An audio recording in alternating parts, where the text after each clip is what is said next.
নমস্কার, আমি দেবজ্যোতি। আমার আজকের পর্বে আপনাদের সকলকে স্বাগত জানাই। জগদীপ ধনখড়ের নাম পশ্চিমবঙ্গের প্রতিটি মানুষ জানেন। যে সময় তিনি এ রাজ্যের রাজ্যপাল ছিলেন, তখন একের পর এক রাজ্য সরকারের বিধানসভায় পাস করা বিলকে তিনি আটকে রেখেছিলেন। সেই বিল এখনো পর্যন্ত আটকে রয়েছে। সেই রকমই একটি ঘটনা তামিলনাড়ুতে ঘটেছিল। সেখানে যে রাজ্যপাল রয়েছেন, রাজ্য সরকারের পাস করা বিলগুলিকে সেই রাজ্যপাল আটকে রাখছিলেন। তারপরে তামিলনাড়ু সরকারের পক্ষ থেকে তারা সুপ্রিম কোর্টে দ্বারস্থ হয়েছিলেন। সুপ্রিম কোর্টের একটি বেঞ্চ অর্ডার করেছিলেন যে 3 মাসের মধ্যে রাজ্য সরকারের পাস করা বিলগুলোকে রাজ্যপালকে পাস করতে হবে। অন্যদিকে কেন্দ্রীয় সরকারের যে বিলগুলি আসবে সেগুলোও রাষ্ট্রপতিকে পাস করতে হবে। তাতেই কিন্তু জগদীপ ধনখড়ের বুকের ব্যথা হয়েছে, কারণ তিনি পশ্চিমবঙ্গে থাকা সময় মমতা বন্দ্যোপাধ্যায়কে যার পর নাই ব্যতিব্যস্ত করেছিলেন। তার ফলস্বরূপ তিনি উপরাষ্ট্রপতি হয়েছিলেন। তিনি যেভাবে সুপ্রিম কোর্টের এই নির্দেশকে কটাক্ষ করেছেন, তা নিয়ে কিন্তু রাজনৈতিক জল্পনা শুরু হচ্ছে। তিনি কি চাইছেন? তিনি কি নিজেকে একেবারে বি.আর. আম্বেদকরের উপরে ভাবতে চাইছেন? তিনি কি নিজেকে সংবিধানের উপরে ভাবতে চাইছেন? তা নিয়েই কিন্তু ভারতীয় জনতা পার্টি যার পর নাই কিন্তু বিপর্যস্ত অবস্থার মধ্যে পড়তে চলেছেন। ধনখড় সাহেবের মন্তব্য করার পরেই ভারতীয় জনতা পার্টির 2 জন নেতা, তার মধ্যে একজন রয়েছেন দীনেশ শর্মা, তিনি প্রতি কথাতেই বিতর্ক তৈরি করেন। তার জন্যই কিন্তু তৃণমূল কংগ্রেস নেত্রী তথা কৃষ্ণনগর সাংসদ মহুয়া মৈত্রের সংসদ পদ খারিজ হয়েছিল। আর একজন হচ্ছেন দীনেশ শর্মা। তিনি কিন্তু সুপ্রিম কোর্টকে যেভাবে আক্রমণ করলেন, তাতে ভারতবর্ষের গণতন্ত্র কিন্তু বিপন্ন হচ্ছে। কারণ এতে প্রথম সংগত করেছিলেন উপরাষ্ট্রপতি জগদীপ ধনখড়। তারপরে ভারতীয় জনতা পার্টির এই 2 সাংসদ তার পাশে দাঁড়িয়ে যে মন্তব্য করেছিলেন, তাতেই কিন্তু অখুশি হয়েছিলেন ভারতীয় জনতা পার্টির সর্বভারতীয় সভাপতি জে.পি. নাড্ডা। তিনি বলেছিলেন যে এই ঘটনাকে কোনো মতেই দল সমর্থন করেন না। তারপরেও কিন্তু ভারতীয় জনতা পার্টির পক্ষ থেকে আর কোনো মন্তব্য করা হয়নি। কি বলেছিলেন উপরাষ্ট্রপতি জগদীপ ধনখড়, সেই বক্তব্যটা আপনারা প্রথমে শুনুন। My worries were at a very highest level.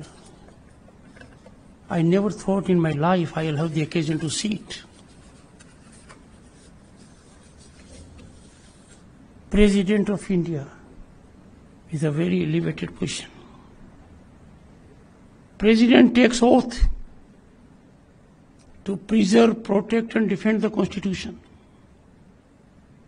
This oath is taken only by President and her appointees, the governors. Everyone, the Prime Minister, the Vice President, the ministers, the parliamentarians, the judges, they take oath to abide by the Constitution. But to defend the Constitution, to preserve the Constitution, to protect the Constitution, that is the oath of the President of India. The Supreme Commander of the Armed Forces. Boys and girls, if you look at the Indian Constitution, when Parliament is defined, according to you, Parliament is Lok Sabha, Rajya Sabha. No. Parliament, the first part is the President. Second and third are Lok Sabha and Rajya Sabha. There is a directive to the President by a recent judgment.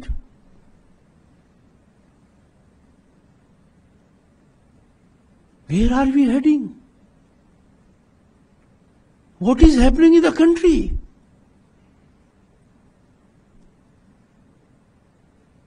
We have to be extremely sensitive. It is not a question of someone filing a review or not. We never bargained for democracy for this day. President being called upon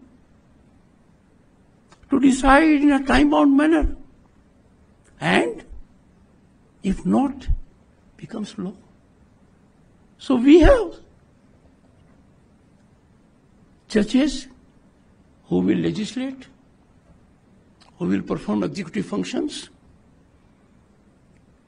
who will act as super parliament, and absolutely have no accountability because law of the land does not apply to them. Let me tell you, boys and girls, every parliamentarian, and why parliamentarian? Every candidate in any election to assembly or parliament is required to declare assets. They just don't do it. Some do, some don't. Time has come that we reflect deep. আপনারা জগদীপ ধনকরের বক্তব্য শুনলেন। তাকে তীব্র কটাক্ষ করেছিলেন কপিল সিবাল, প্রখ্যাত আইনজীবী। তিনি বলেছিলেন ভারতবর্ষের সংবিধানকে নষ্ট করার একটা প্রক্রিয়া চলছে।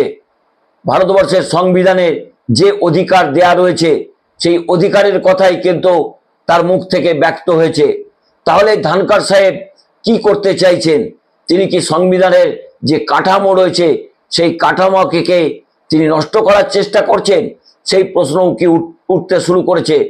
নাকি তিনি যেভাবে পশ্চিমবঙ্গে থাকা অবস্থায় মমতা বন্দ্যোপাধ্যায়কে ব্যতিব্যস্ত করেছিলেন, এবার উপরাষ্ট্রপতির চেয়ারে বসে তিনি কি রাষ্ট্রপতি হতে চাইছেন?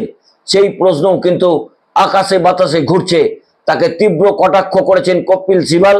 কপিল সিবাল কি বলেছেন আপনারা একটু শুনুন। कुछ सरकार के लोगों को जुडिशरी के निर्णय पसंद नहीं आते तो फिर वो आरोप लगाना शुरू कर देते हैं कि ये हद से बाहर हैं, और जब उनको पसंद आते हैं तो फिर विपक्ष को कहते हैं ये तो सुप्रीम कोर्ट ने फैसला किया। कोई सवाल उठाए 370 पे तो ये तो सुप्रीम कोर्ट का फैसला था। राम जन्मभूमि की जजमेंट पे सवाल आए तो ये तो सुप्रीम कोर्ट का फैसला था, ये तो सुप्रीम कोर्ट का फैसला था। और अगर हाल ही में जस्टिस पारदीवाला की जजमेंट आई तो ये कैसे सुप्रीम कोर्ट कर सकती है? मतलब जो आपको जजमेंट सही नहीं लगे, आपके सोच के अनुसार नहीं हो तो वो तो गलत है, और जो आपके सोच के अनुसार है वो ठीक है। और एक कॉन्स्टिट्यूशनल फंक्शनरी को ऐसी बात कहनी मैं समझता हूं उचित नहीं है। मैं उनका बड़ा आदर करता हूं, लेकिन आपने कह दिया कि article 142 is nuclear fissile material, nuclear missile. ये कैसे कह सकते हैं आप? आपको मालूम है कि आर्टिकल 142 के द्वारा सुप्रीम कोर्ट को संविधान ने यह हक दिया है। ये कोई सी सरकार ने हक नहीं दिया, संविधान ने हक दिया है टू डू कंप्लीट जस्टिस। पहली बात ये। दूसरी बात, और ये मैं देश की जनता को बताना चाहता हूं कि president of India is a titular head.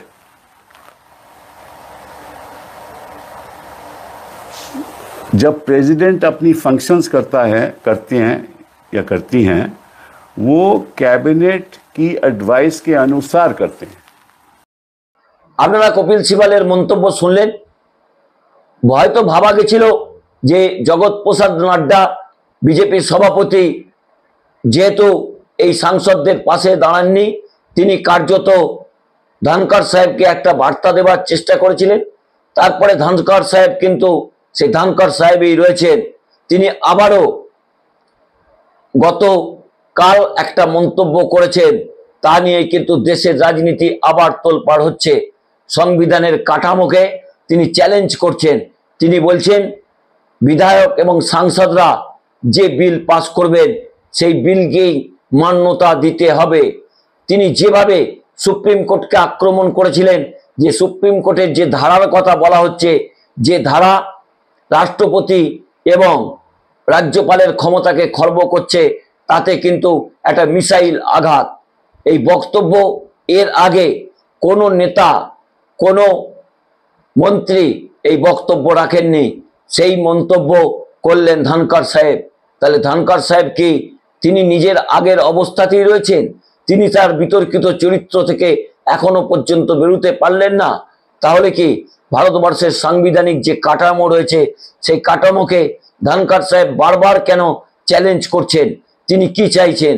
তিনি চাইছেন পশ্চিমবঙ্গের মুখ্যমন্ত্রীকে ব্যতিব্যস্ত করে তিনি উপরাষ্ট্রপতি হয়েছেন। এবার কি সুপ্রিম কোর্টকে চ্যালেঞ্জ করে তিনি রাষ্ট্রপতি হতে চাইছেন?